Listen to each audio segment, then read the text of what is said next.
যোৱা 17 জুলাইত সংঘটিত হৈছিল এক কৰুণ ঘটনা। ঘটনাৰ স্থান আছিল কামৰূপৰ আজ্ঞাথুৰি। পুৱাৰ ভাগত 10 মান বজাত পশুধনৰ বাবে ঘাঁহ কাটিবলৈ গৈ হাজোৰ কুলহাটীৰ 2 নং হিদালগুৰিৰ কৃষক পৰমেশ্বৰ দাসৰ ৰহস্যজনক মৃত্যুৰ খবৰে অঞ্চলটোৰ লগতে পৰিয়ালটোলৈ নমাই আনিছিল এক শোকৰ ছাঁ। ঘটনা অনুসৰি পুৱাৰ ভাগত 4জনীয়া দল এটিৰ সৈতে হিদালগুৰিৰ পৰা আমিনগাঁৱৰ ল ইউনিভাৰ্চিটিৰ সমীপৰ পিটনিত ঘাঁহ কাটিবলৈ গৈছিল কৃষক পৰমেশ্বৰ দাসে। পিছত ঘাঁহনিৰ পৰা সন্ধানহীন হৈছিল কৃষকগৰাকী। পৰৱৰ্তী সময়ত লগৰ কৃষক আৰু স্থানীয় ৰাইজে নিশাৰ ভাগলৈ বিচাৰ খোচাৰ কৰিও সন্ধান উলিয়াব নোৱাৰিলে পৰমেশ্বৰ দাসৰ। ঘটনাৰ 16 ঘণ্টা উকলি যোৱাৰ পিছত 18 জুলাই তাৰিখে পৰিয়ালৰ লোক আৰু স্থানীয় ৰাইজে পুনৰ সেই স্থানত বিচাৰি অভিযান চলোৱাত পুৱা 6:30 ৰহস্যজনক অৱস্থাত উদ্ধাৰ হৈছিল পৰমেশ্বৰৰ নিথৰ দেহ, যাৰ পৰিপ্ৰেক্ষিতত পৰমেশ্বৰ দাসৰ পৰিয়ালটোলৈ নামি আহিছিল ঘোৰ অন্ধকাৰ।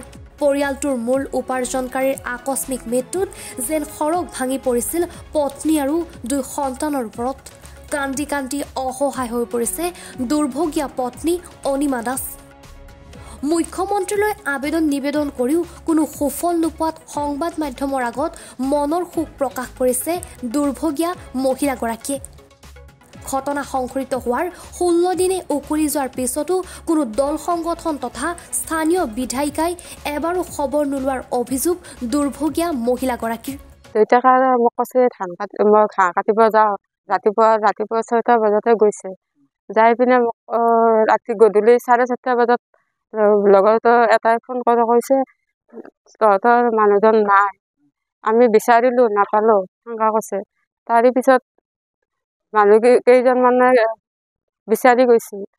বিচাৰি যোৱাৰ পাছত বিচাৰি নাপালে, ৰাতি 9টা বজালৈকে বিচাৰিছে, নাপালে। তাৰপিছত ৰাতিপুৱা 6 বজাতে বিচাৰিয়া গৈছে। বিচাৰিয়া যাওঁতে 6 বজাত বিচাৰি বহুত সময়ৰ পিছত পাইছে। পাই পিনে আজি 16 দিন হ'ল।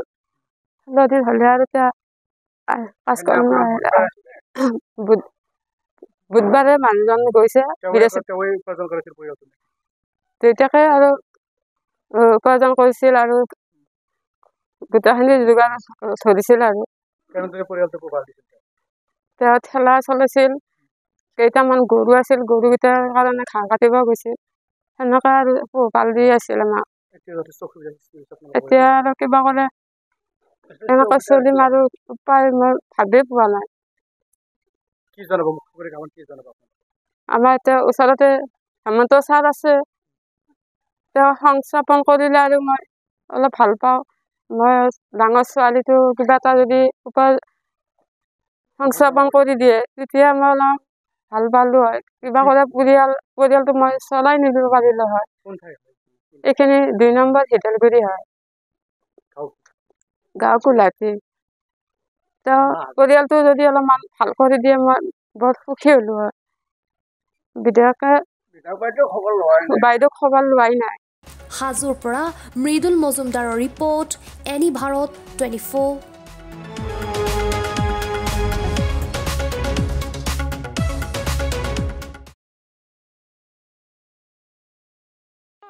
ৰব, আপুনি যে এটা অপৰাধ কৰিবলৈ গৈ আছে, আপুনি জানেনে? এই নাবালিকা গৰাকীক এতিয়াই বিয়াত বহোৱাটো যে এটা অপৰাধ, আপুনি জানেনে? অপৰাধ কেনেকৈ? মোৰ ছোৱালী, মোৰ কথা। তুমি যিয়েই নোকোৱা ভূঞা, 18 বছৰৰ তলৰ যিকোনো কন্যা সন্তানৰ বিয়া দিলেই আইনগতভাৱে এক দণ্ডনীয় অপৰাধ। বিয়া দিয়াজন যিমান দায়ী, বিয়া পতাজনো সমানে দায়ী। এতিয়া তাই পঢ়া শুনা কৰাৰ বয়স, খেলা ধূলা কৰাৰ বয়স। তাইক খেলিবলৈ দিয়ক, পঢ়িবলৈ দিয়ক, আৰু চাব এদিন আপুনি তাইক লৈ গৌৰৱ অনুভৱ কৰিব পাৰিব। এতিয়াই তাইক সংসাৰৰ বোজা দি তাইৰ ভৱিষ্যত জীৱনটো অন্ধকাৰ কৰাৰ অধিকাৰ তোমাৰ জানো আছে? মোৰ ভুল হৈ গ'ল মাজনী, মোক ক্ষমা কৰিবা। শিক্ষা ল'ৰা ছোৱালী উভয়ৰে প্ৰাপ্য আৰু অধিকাৰ। আপোনাৰ কন্যা সন্তানক তাইৰ এই প্ৰাপ্যৰ পৰা বঞ্চিত নকৰাব।